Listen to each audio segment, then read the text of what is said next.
পতিত স্বৈরাচার ফ্যাসিস্ট আওয়ামী লীগ গত 24 জুলাইয়ে যেভাবে নিরস্ত্র মানুষের উপরে আক্রমণ চালিয়ে গণহত্যা চালিয়েছে, তার আরেকটি মহড়া আমরা গতকাল গোপালগঞ্জে লক্ষ্য করেছি।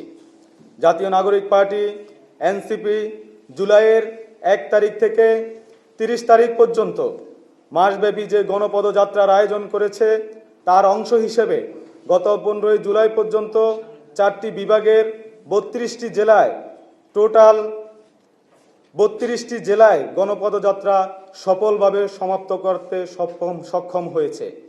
কিন্তু তার ধারাবাহিকতার অংশ হিসেবে গতকাল যখন গোপালগঞ্জে পদযাত্রায় অংশ নিয়েছে এবং পদযাত্রা সম্পন্ন করে যখন তারা বেরিয়ে আসবে, তখন 16 জুলাই পদযাত্রা করার উদ্দেশ্যে তাদের গাড়ি বহরে যখন প্রবেশ করে, তখন তাদের উপরে অতর্কিতভাবে হামলা চালায়।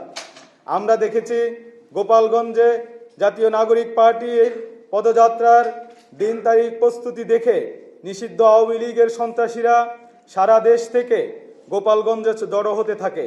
শুধু তাই নয়, তারা দেশীয় অস্ত্রশস্ত্র বোমাসহ প্রস্তুতি নিয়েই এনসিপির সমাবেশকে পণ্ড করার দুর্বিসন্ধি করে এবং তাদের মূল লক্ষ্য ছিল জুলাই অভ্যুত্থানের অগ্রনায়ক এনসিপির নাহিদ ইসলাম, আক্তার হোসেন, হাসনাত আবদুল্লাহ, সারজিস আলম সহ জুলাই অভ্যুত্থানের সম্মুখ সারির যে সকল জুলাইয়ের অগ্রনায়ক ছিল তাদেরকে হত্যা করে দেশে আবারও মুজিববাদী আগ্রাসনকে পুনর্স্থাপন করা। প্রিয় সাংবাদিক ভাই বন্ধুগণ, আমরা এমন পরিকল্পিত ঘৃণ্য সন্ত্রাসী হামলাকে তীব্র নিন্দা এবং প্রতিবাদ জানাচ্ছি।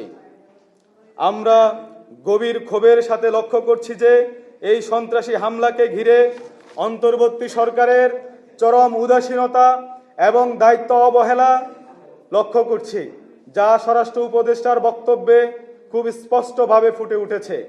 তিনি বলেছেন, গোয়েন্দা তথ্য তাদের কাছে ছিল, তবে এত পরিমাণ হবে সে তথ্য তাদের জানা ছিল না, যা কোনোভাবেই তিনি এই দায় এড়াতে পারেন না।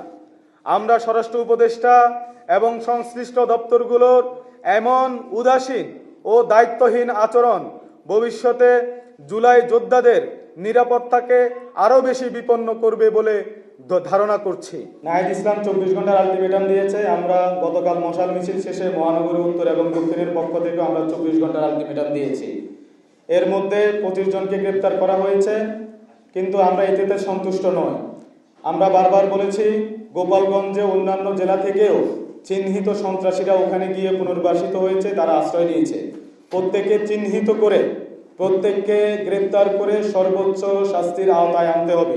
এই নিষিদ্ধ ঘোষিত সংগঠনের প্রত্যেকটি জঙ্গি সন্ত্রাসীদেরকে যতক্ষণ না পর্যন্ত আইনের আওতায় না আনা হবে, ততক্ষণ পর্যন্ত আমাদের কর্মসূচি চলতে থাকবে। আগামীকালকের বাস্তবায়নের জন্য কিছু দাবি আমরা এখন জানাচ্ছি। যেমন, ওই এলাকায় দায়িত্বপ্রাপ্ত গোয়েন্দা সংস্থা দায়িত্বশীলদের বিরুদ্ধে বিভাগীয় তদন্ত এবং ব্যবস্থা নিতে হবে।